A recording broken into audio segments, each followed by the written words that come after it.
Hi, welcome to Homeschool Together, and today we're going to take a look at Blossom and Root's Early Years Volume 1 preschool curriculum. This is for ages 2 to 4, sells for about $22 or $59 if you bundle it with Volume 2, and it covers lots of great subjects from art, music, nature, literature, cooking, social emotional learning, math, and science. This is one of the best gentle curriculums to start your child out with, and one of our favorite ones to recommend for new homeschooling families. So let's dive in and take a closer look. All right, so here's the curriculum. I've just put this in a binder here, and it's 36 full weeks. So let's take a look at what we've got. I love that the creator, Christina Garner, gives lots of great information to help parents. This is why this is one of our favorite curriculums to recommend, is because there's so much parent information available. So some great tips to get started, which are just really kind of feel-good ways. Don't feel pressured, go at your child's pace, read through carefully, set up your learning environment, just some great general tips. This is all about the curriculum and the ways to kind of make it yours. This is some examples of an average week and some things to focus on for early childhood education. So this kind of gives you a little bit of a primer. And then for each major section of the curriculum, there is a separate parent page or a couple of pages about what you'll be studying and how you should approach it. So for example, this is art. So there's going to be, these are the artists that are going to be taught through, this is the second edition of this Early Years Volume 1. So this is got a wider range of artists than the first edition, which is awesome to see. So it kind of talks about what you're going to study, where you're going to find the artwork for it, and some tips to do when you're doing this. So the way that it works is you're going to study a painting every week, and then you're going to do art based on that painting. So, and we'll get into what 1 week looks like, but this is kind of a general overview. Music is the same. It lists who the different composers and musicians are that you're going to be listening to throughout this 36-week curriculum, and some tips on how to do the music study. For kitchen classroom, which this is one of our favorite things, we love to cook with our kids, and so this gives you some good examples and a suggested cookbook to consider for it, and we'll take a look at it. Actually, we have that cookbook, so we'll take a look at it with you here in just a minute. But this gives you some ideas and some ways in which kitchen classroom is also a great academic subject, right? The math and science, the reading part of it, all the different aspects of, and then working together, caring for one another and paying attention to health and wellness. There's a lot of good stuff with cooking. So this gives you a good primer on that. And then this is all about the books that you're going to be covering as part of the literature study in the curriculum. And it gives you a great little checklist here for the books that you're going to need by week. And I'll show you a couple of the books that it uses. In general, it's a really good book list. It's totally appropriate for this age with lots of variety. So you're not just going to see the same, kind of the same old books. It's got some classics, some new books, lots of diverse books. It's a really good book list. And then there are some optional books that you can use to enhance the art and music section, and they give you some ideas. So here are the supplies. Now this looks like a very long list of supplies here, but really it's not too bad. It's a lot of basics, right? There's crayons, tape, stapler and staples, some watercolor paint, a storage tub, some yarn. It's all pretty normal. There was not a whole lot that we needed to purchase. A few items, but not too bad. One of the things I really like about this is it gives you the list for the whole year. So if you wanted to prep and make sure you had absolutely everything, you could certainly do that.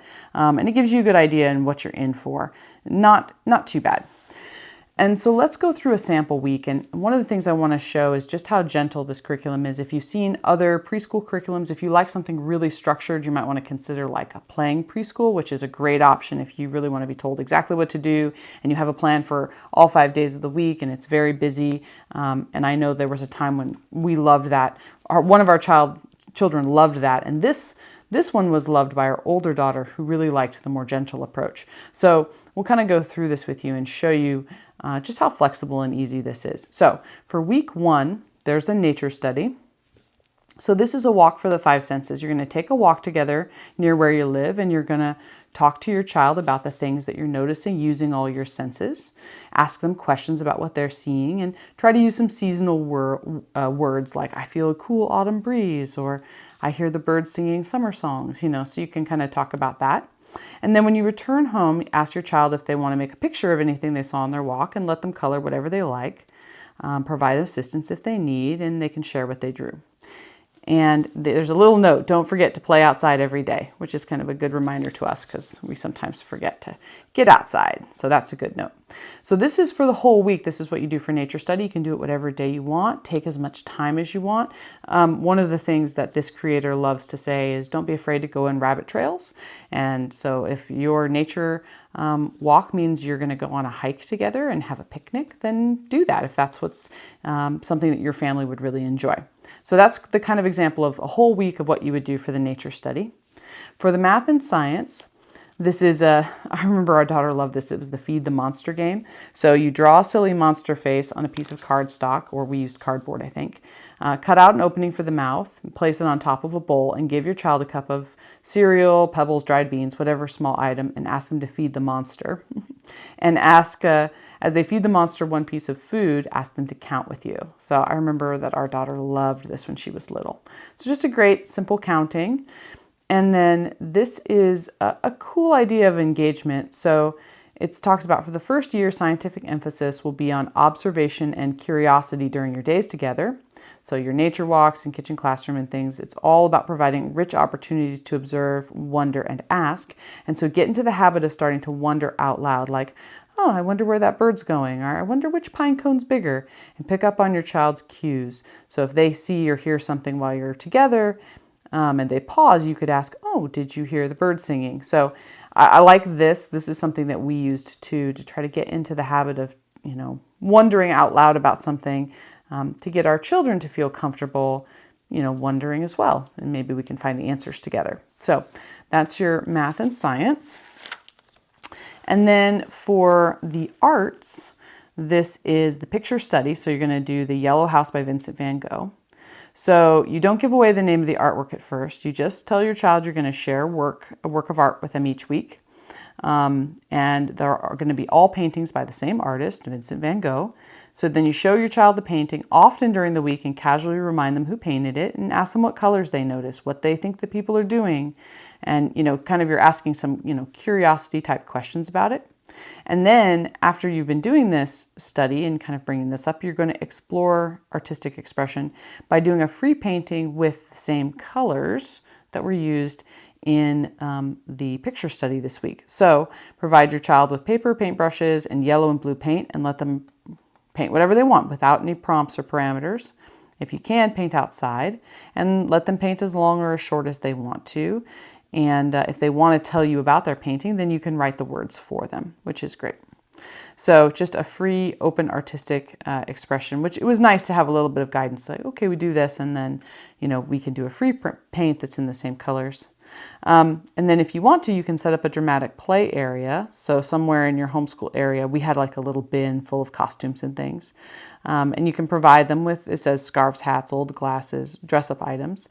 And you can start small and let it grow. So this is just an open-ended dramatic play. There's no prompt here for you to use, but just reminding you to have an area set up for your child so that they can engage in that, and you can engage with them and maybe be silly, make up plays and things. So it's kind of fun. So this is the arts for the week. The music for the week, you're going to be playing some music by Mozart. So decide when you'll do it during the week. Tell your child you'll be sharing music with them each week, and tell them for the next few weeks you'll be sharing music from Mozart. During the music study, just play the music for your child while they eat or play or dance. Colorful scarves to dance with can make music extra special. That's our daughter loved the scarves. And so there's several clickable selections of music in the back of the book. So if you need to know exactly what Mozart pieces might be best, you'll find it there. So yeah, this is just kind of, we used to do this, our daughter would be doing puzzles, or when she was playing with Duplos or something, we would put on this. Or sometimes we would play the music while she was doing her painting. So that was how we used it.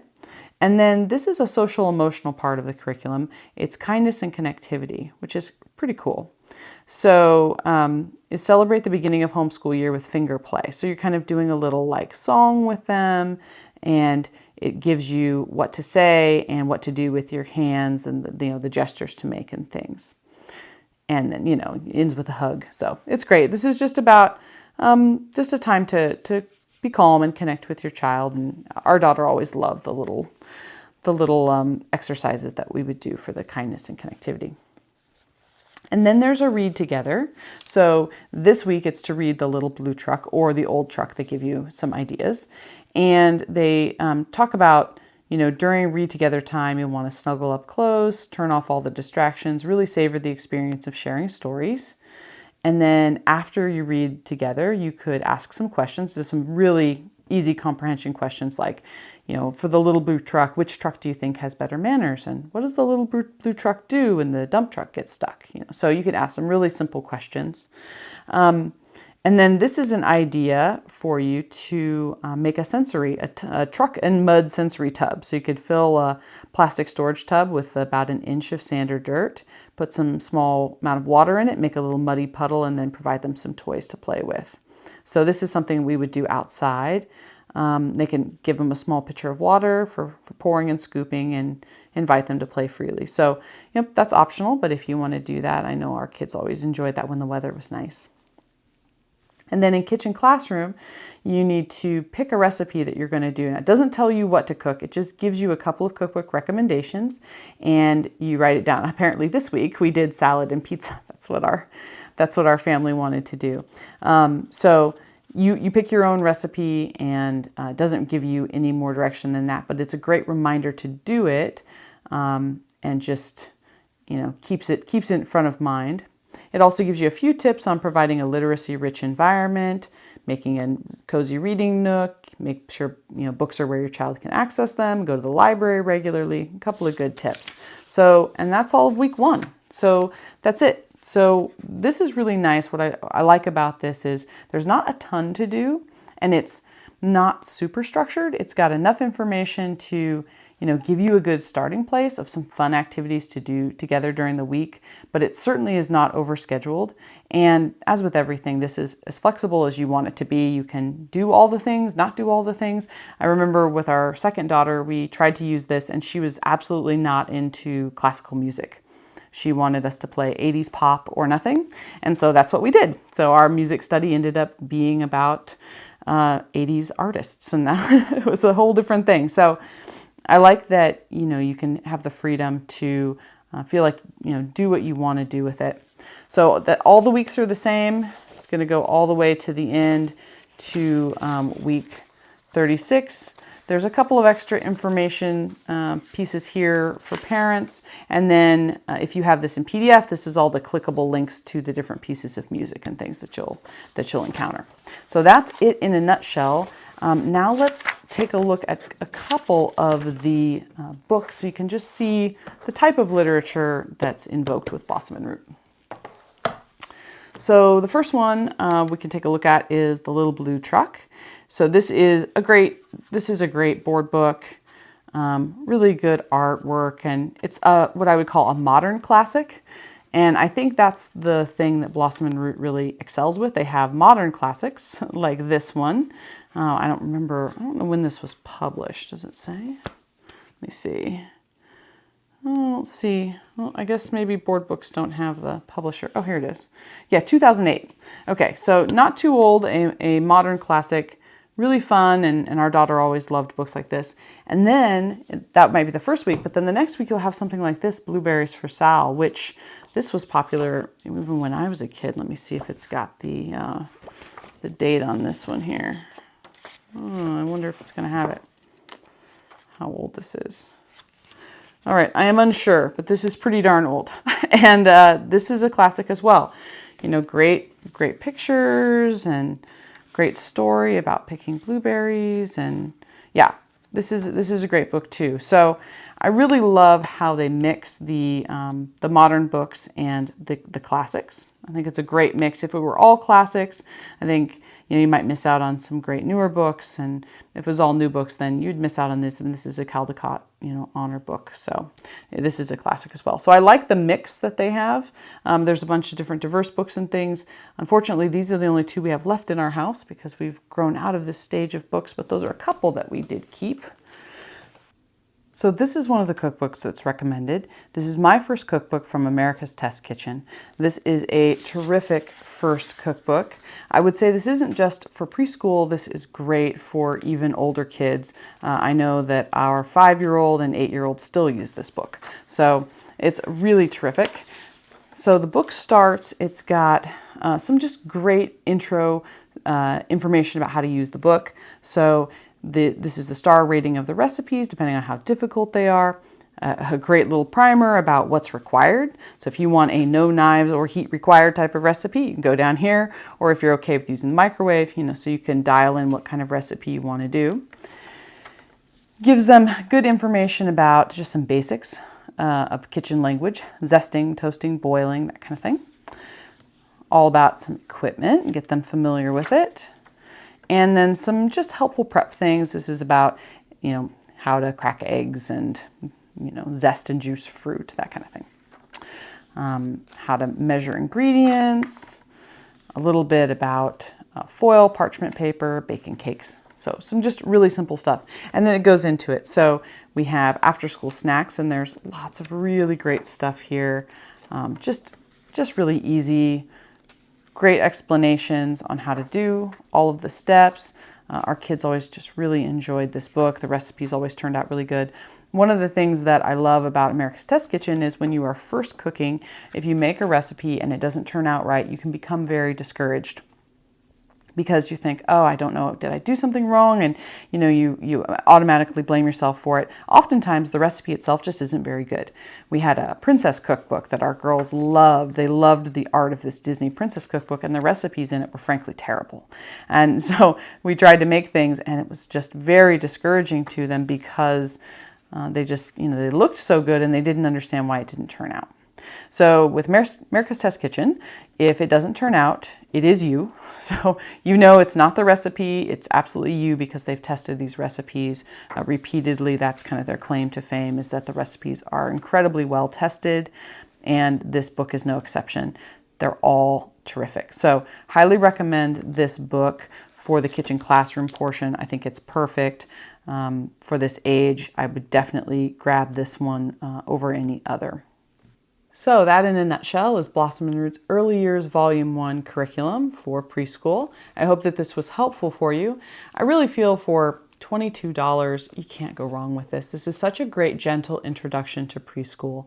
One of the things that we often hear from parents, especially when they're starting out, is they have lots of stress and anxiety about making sure they're doing enough and where do they begin. And the whole landscape of curriculum can be very overwhelming for parents.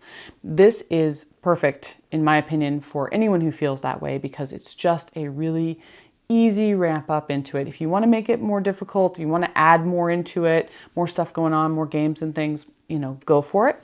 If you don't want to, your child's not ready for that yet, this is an awesome way to start out. So I don't think that you can go wrong with this curriculum. And if you find that this isn't quite enough for you and you want to go on, there's a volume 2, which is meant for 4 to 5-year-olds, which has a lot more to it. And we'll go ahead and do a review of that one too. But I think for the price and what you get, and just the confidence that this gives you after completing this, I think you'll feel like, okay, I kind of know what I'm doing. I've gotten a flow from this curriculum. So that's why it's our favorite one to recommend for new homeschooling parents. So we hope that this was helpful and we hope you check it out.